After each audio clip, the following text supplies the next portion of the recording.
శ్రీమాత్రే నమః. శ్రీ లలితా సహస్రనామంలోని 840వ నామము మూల విగ్రహ రూపిణి.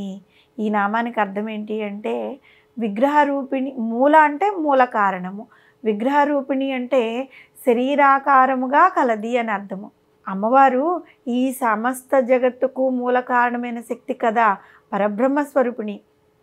ఆ పరబ్రహ్మ స్వరూపమునకు లేదంటే నిర్గుణ పరబ్రహ్మమునకు సగుణ రూపమే ఆ తల్లి. నిర్గుణ పరబ్రహ్మను సగుణ రూపమున భావించి స్త్రీలింగ శబ్దమున మూల విగ్రహ రూపిణిగా పరమేశ్వరిని అమ్మవారు వెలిసి ఉన్నారన్నమాట. షోడశీ మంత్రమును మూల మంత్రముగా వ్యవహరిస్తూ ఉంటారు. ఈ షోడశీ మంత్రమునకు విగ్రహ రూపమైన రాజరాజేశ్వరి రూపము కలిగినది సాక్షాత్తు జగన్మాత. బాల, బగళ, త్రిపుర సుందరి, శాంభవి, శ్యామల, ఈ అనేక శక్తులకు మూల శక్తి రాజరాజేశ్వరి దేవి. ఈ శక్తులన్నిటికీ మూల రూపమైన రాజరాజేశ్వరి మంత్రమైన షోడశీ మంత్రమునకు విగ్రహ రూపమే మూల విగ్రహ రూపిణి అన్నమాట.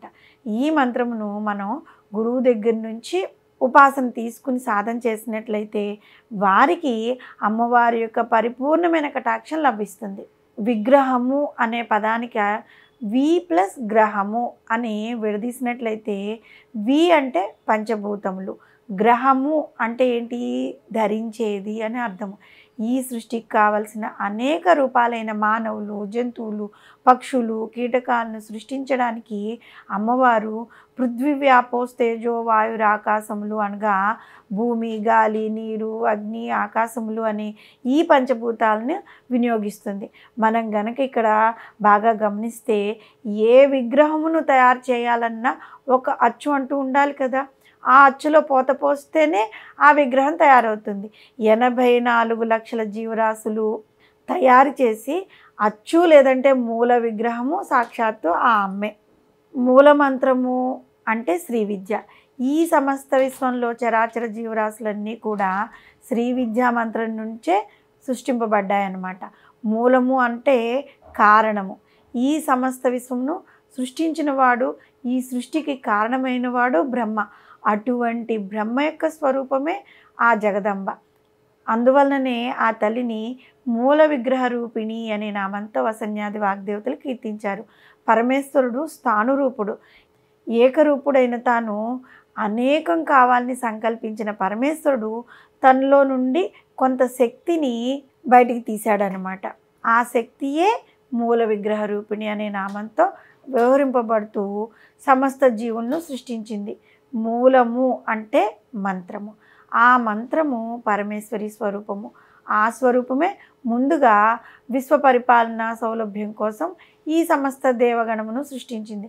అంటే దేవతలందరికీ మూలం ఆ తల్లే కదా.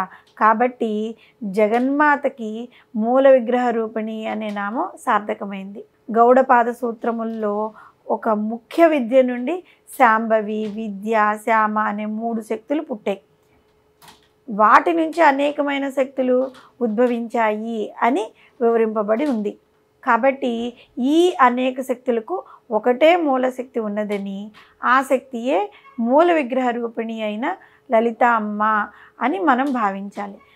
ఇంతకుముందు నామాల్లో వివరించుకున్నట్లుగా సాధకుడు పూజలో తన భావనా సౌలభ్యం కొరకు ఈ శరీరంతో చేతులు కాళ్ళు కలిగిన ఒక రూపాన్ని కల్పించుకుని ఆ విగ్రహమును ఒక మూల మంత్రంతో ఉపాసిస్తాడనమాట.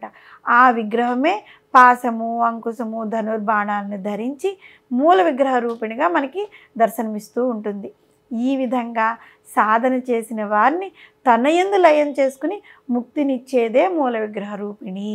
మనం గనక ఒక గుడిని పరిశీలించినట్లయితే అందులో మూల విరాట్టుతో పాటు అనేక మంది పరివార దేవతలు, ఉత్సవ విగ్రహములు ఉంటాయి కదా. వారందరిలోనూ ప్రధానమైనది మూల విరాట్. ఆ మూల విరాట్ యొక్క శక్తియే మిగిలిన పరివార దేవతల్లోనూ ఉత్సవ విగ్రహాల్లోనూ ఆవాహనం చేసి పూజింపబడుతుంది. కాబట్టి ఆ మూల విరాట్ స్వరూపమే మూల విగ్రహ రూపిణి అన్నమాట. మూల మంత్రమే తన విగ్రహ రూపంగా కలిగింది కాబట్టి మనము ఆ మూల మంత్రమును జపించాలి. విగ్రహ రూపమును మనస్సులో ధ్యానించాలి. అప్పుడే మూల విగ్రహ రూపిణి అని కీర్తింపబడిన తల్లి కరుణ మనపై లభిస్తుంది. మూల విగ్రహ రూపిణి అయిన ఆ తల్లిని మనము మనసులో ధ్యానించుకుంటూ, అంటే కరచరణాదులతో ఒక రూపాన్ని మనం సృష్టించుకున్నాం కదా. అమ్మ ఎప్పుడు జ్యోతి స్వరూపమే. ఆ రూపమును మన మనసులో ఆలోచించుకుంటూ ఉండాలి. మన మనసులో ఆ తల్లిని నిలుపుకోవాలన్నమాట.